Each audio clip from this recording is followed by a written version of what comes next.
In the small rural town of Ichinono, Japan, mannequins seen around the town are now said to outnumber the amount of people living there. Ichinono, which has a population of fewer than 60, has seen many of the town's young people move away for education or jobs. And so many people who are left are retired and lonely. This is a very common problem in Japan. The population of Japan is aging, less children are being born, and the children that are born often move away from the rural villages to cities when they get older. However, Ichinono has their strange solution to the problem of loneliness in the town. The town has used old clothes and fabric and whatnot to create and populate the town with human-sized mannequins. An 88-year-old resident of the town has said, we're probably outnumbered by puppets. Anyways, the mannequins can be seen around the town in various scenarios. Let's see, a family of mannequins collects wood. It looks like another shows a group of children playing by a swing. The interesting thing is that Ichinono is not the first town in Japan to have done this. The town of Nagoro in Japan, which is a town of formerly 300 inhabitants, now has fell to less than 30. In the early 2000s, the former resident Tsukimi Ayano, which can be seen here, moved back to the town to look after her father. Eventually, she made a scarecrow to protect her plants she was growing.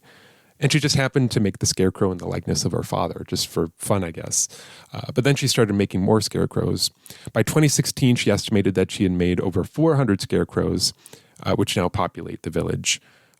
Some of the scarecrows are fictional, made-up people, but others are based off of real residents or former residents of the town, people that have moved to a different city or passed away even. Many of the mannequins even wear the same clothes that was worn by the people that they represent. This all feels a little strange to me, especially the mannequins of people that have died. One building in town struck me in particular, because all of the school children have grown up and moved away. The schoolhouse has shut down, but is now instead populated by mannequins. Nothing to see here, just an abandoned school filled with mannequins.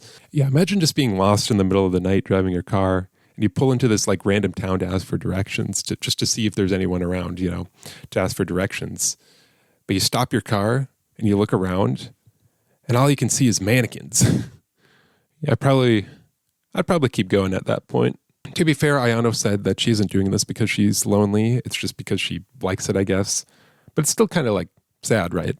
I'm sure this isn't representative of deeper underlying problems in Japan.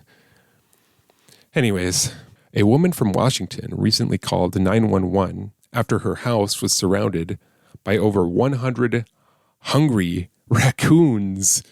She had started feeding a family of raccoons 35 years ago, but it only recently became a problem when more and more raccoons started showing up over the span of a few weeks, each becoming increasingly aggressive, constantly demanding food, and scratching at the outside of her house. Or even when she would pull her car into her driveway, the raccoons would just surround her and just scratch at her car with their weird little hands. Yeah, so you could see that there is a lot of raccoons. The woman has since stopped feeding the raccoons, which is probably a good idea. The article said that the raccoons have since started to disperse, but slowly, it seems. Sure, I would say one single raccoon is cute, but 100 is terrifying. So there's a spectrum, right? I was trying to figure out how many raccoons does it take for it to go from cute to scary. Probably 7. There was recently a pretty major cheating scandal in the sport of Conker, in the World Conker Championships. Conker, everybody's favorite sport. Conker, we all love Conker. Okay, what is Conker? First of all, it's a British thing. That explains a lot. Two players go head to head, each with the seed of a horse chestnut tree threaded onto a piece of string.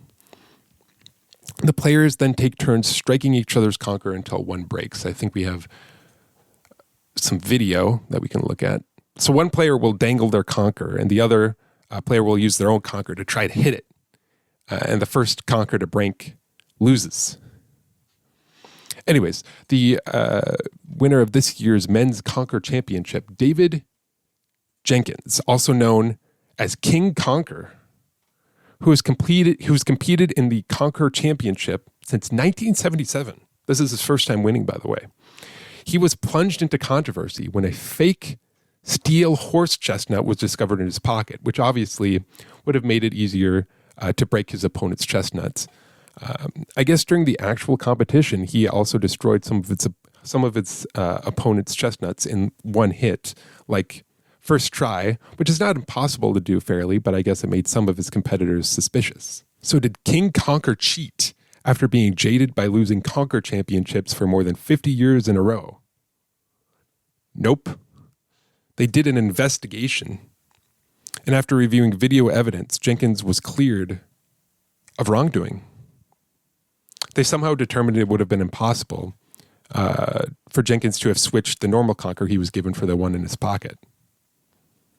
Jenkins says that he keeps the steel Conker in his pocket for humor value. Like when he's playing informally with children, he uses the steel Conker to beat them instantly in one shot. Because they get so surprised when they get beaten so quickly. Okay, sure, good for Jenkins, I guess.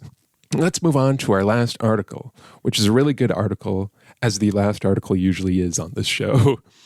The Denver Zoo has a new animal after a Halloween crab stowed away on an airplane from Costa Rica to Denver International Airport in the main cabin. And after it was rescued by the U.S. Fish and Wildlife Service, and then I guess brought to the zoo.